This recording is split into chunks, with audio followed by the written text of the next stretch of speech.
umat menjadi ragu, takut, khawatir, jangan-jangan nanti setelah berkuasa, yang berkuasa itu bukan Anies Baswedan, tapi Nasdem dan Surya Paloh. Jangan-jangan kebijakannya ini akan berubah, tapi justru akan status quo, mempertahankan kebijakan rejim Jokowi yang represif, termasuk yang anti-Islam, yang dalam hal ini sudah digaransi oleh Hermawi Taslim dari Nasdem tadi akan tetap mempertahankan keputusan Jokowi yang keputusan politiknya itu menzalimi HTI dan FPI. Belum berkuasa saja Nasdem berlagak sok superior, kalau meminjam istilahnya Bang Aziz Januari, ini sok-sokan ya, sok superior. Belum berkuasa dia, partainya juga nggak lolos, banyak memprediksi nanti nggak lolos parliamentary threshold, itu songongnya minta ampun gitu loh, apalagi kalau dia berkuasa. Bahkan dia menggaransi akan melanjutkan kebijakan rejim Jokowi, padahal kita tahu kebijakan rejim Jokowi itu zalim kepada ulama, kepada umat Islam, kepada ajaran Islam.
Karena itu saya kira yang pertama tadi ingin saya tegaskan, ini Partai Nasdem tidak paham hukum gitu. Dan saya masuk yang kedua, ini lebih kepada penyesatan politik sekaligus fitnah terhadap siapa? Terhadap HTI sekaligus terhadap FPI. Apa tujuannya? Agar umat menjauh atau membenci atau mengalienasi atau menakuti umat dengan HTI dan FPI. Termasuk juga ya, bukan hanya umat tapi juga menakut-nakuti orang-orang yang dulu di FPI dan di HTI. Makanya saya juga mengimbau ya, nggak perlu takut orang-orang HTI ataupun orang FPI. Justru kalian harus tunjukkan jati diri. Kalau mereka kalian meyakini tidak terlarang, tapi kalau kalian diam, itu membenarkan stigma kalian terlarang, padahal nggak ada stigma status terlarang pada Front Pembela Islam, termasuk juga kepada HTI begitu. Yang selanjutnya, saya justru kasihan sama Pak Anies Baswedan gitu loh. Kan semangatnya umat Islam itu kan hari ini sedang ingin perubahan, dan diantara tandanya itu umat ingin memiliki pemimpin alternatif yang diyakini akan membawa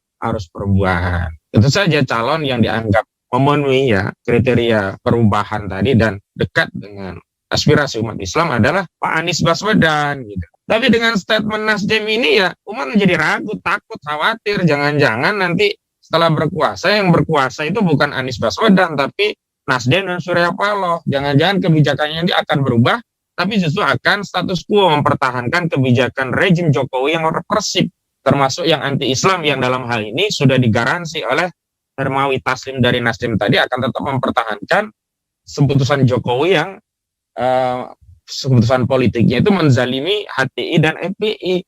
Alih-alih harusnya kan Nasdem kalau dia benar-benar partai yang punya jargon restorasi, harusnya dia memberikan kampanye politik. Kami ya kalau mendukung Pak Anies, kami berjanji akan merestorasi hak-hak konstitusional setiap warga negara yang sebelumnya dirampas secara sepihak oleh negara. Dalam hal ini kami juga akan merestorasi hak ya berserikat dan berkumpul, sebagaimana konstitusi telah mengaturnya, yang sebelumnya dimiliki oleh Hizbut Tahrir Indonesia, juga Front Pembela Islam, yang telah ya dirampas oleh negara pada era Presiden Joko Widodo. Nah, kalau gitu benar-benar saya kasih 2 jempol ya, restorasi Nasdem ya. Saya minta masyarakat pilihlah Partai Nasdem yang punya semangat restorasi, yang akan merestorasi hak-hak ya konstitusional yang dimiliki oleh HTI dan FPI. Tapi dia malah bicara begitu. Nah, ini yang kasihan tentu semangat umat yang sedang memperjuangkan Anies Baswedan. Mereka kemudian akan jadi ragu dengan sikap politik Nasdem ini. Dan saya juga punya dugaan nih ya, bahkan bisa jadi keyakinan yang menyebabkan PKS dengan Partai Demokrat sampai hari ini ya tidak kunjung punya kesepakatan untuk segera mendeklarasikan Anies Baswedan itu jangan-jangan karena sikap politik Nasdem. Khawatir mereka jangan-jangan itu karena sikap diktator Nasdem yang tidak mau berkompromi, tidak mau mendengar aspirasi partai politik lainnya, atau bahkan mereka punya ya hal-hal yang rahasia yang tidak kita ketahui, yang kemudian khawatir nanti kalau Nasdem ya yang memimpin, yang punya kendali, nanti akan lebih represif. Nah, itu kan bisa saja. Karena aneh ya, sampai hari ini 3 partai politik yang mengusung Anies ini tidak juga mendeklarasikan diri. Sementara secara sepihak Nasdem begitu pedenya mengklaim sebagai partai yang memperjuangkan Anies Baswedan gitu. Nah, yang terakhir tentunya nanti sebelum yang lainnya, saya ingin justru kita berpikir jernih melihat persoalan ini. Pertama, berpikir jernih tentang soal HTI dan FPI. Kedua, berpikir jernih tentang suksesi Pilpres 2024.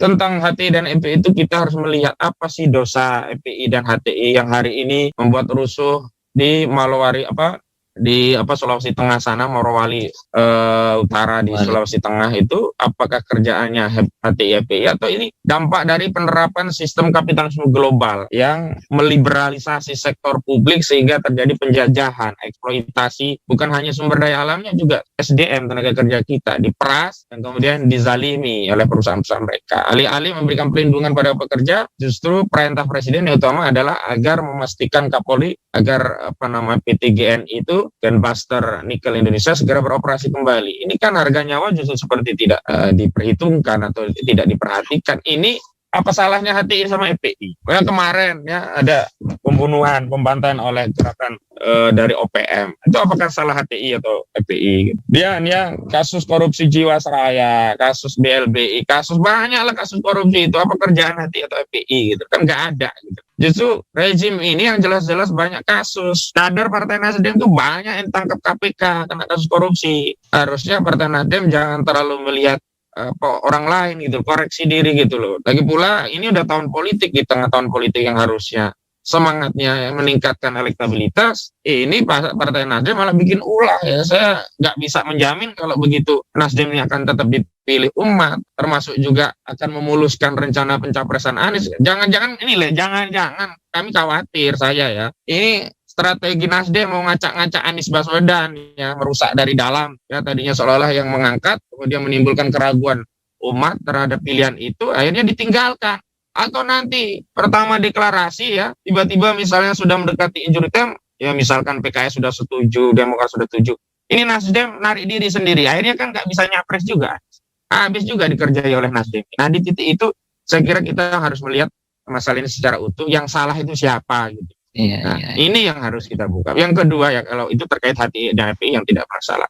Yang kedua terkait Pilpres ini, saya kira ini harus menjadi semacam catatan penting bagi umat Islam tentang sikap politik Nasdem. Belum berkuasa saja Nasdem berlagak sok superior. Kalau meminjam istilahnya Bang Aziz Januari, ini sok-sokan ya, sok superior. Belum berkuasa dia, partainya juga nggak lolos, banyak memprediksi nanti nggak lolos parliamentary threshold, itu songongnya minta ampun gitu loh, apalagi kalau dia berkuasa. Bahkan dia menggaransi akan melanjutkan kebijakan rejim Jokowi, padahal kita tahu kebijakan rejim Jokowi itu zalim kepada ulama, kepada umat Islam, kepada ajaran Islam. Jadi saya minta kepada umat Islam untuk benar-benar ya menggarisbawahi sikap politik Nasdem ini yang dia tidak malu-malu, tidak aling-aling, terbuka menyampaikan itu kepada. Demikian dari saya. Terima kasih.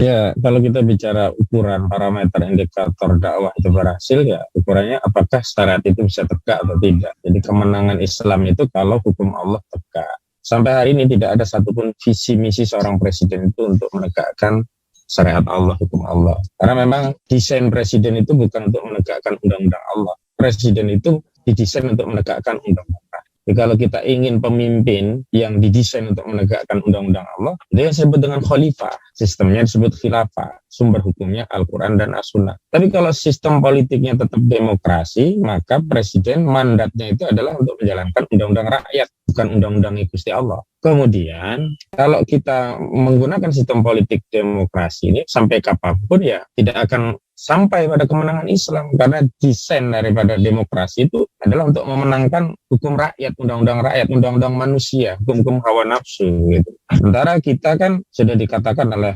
Al-Quran, kita itu tidak boleh, ini hukmu illa lillah ya, hak membuat hukum, perintah, larangan itu hanya Allah. Di dalam Islam, law making proses itu melalui proses apa yang disebut dengan istimbat, melalui metode istihad yang digali dari sumber hukum yang berasal dari wahyu, yakni Al-Quran dan As-Sunnah, serta apa yang ditunjukkan oleh keduanya berupa ijma sahabat dan qiyas. Kalau dalam sistem sekuler, sistem demokrasi, law making prosesnya itu melalui suara rakyat. Rakyat karep riba halal ya jadi halal. Rakyat karep ya kita itu makan dengan makanan yang haram ya jadi halal. Rakyat karep ya miras jadi halal ya halal. Makanya dalam sistem politik demokrasi ini tidak ada mandat bahwa negara harus mengharamkan miras.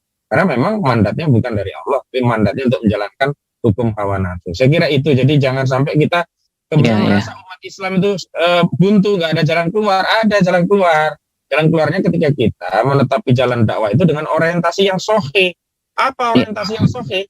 Yang memenangkan Islam, memenangkan hukum Allah. Dan memang perlu pentahapan, dan kalau tahapan itu belum sampai puncak, bukan berarti kita kalah. Justru ukuran kita menang itu kalau dalam proses pentahapan itu kita tetap istiqomah. Begitu, terima kasih.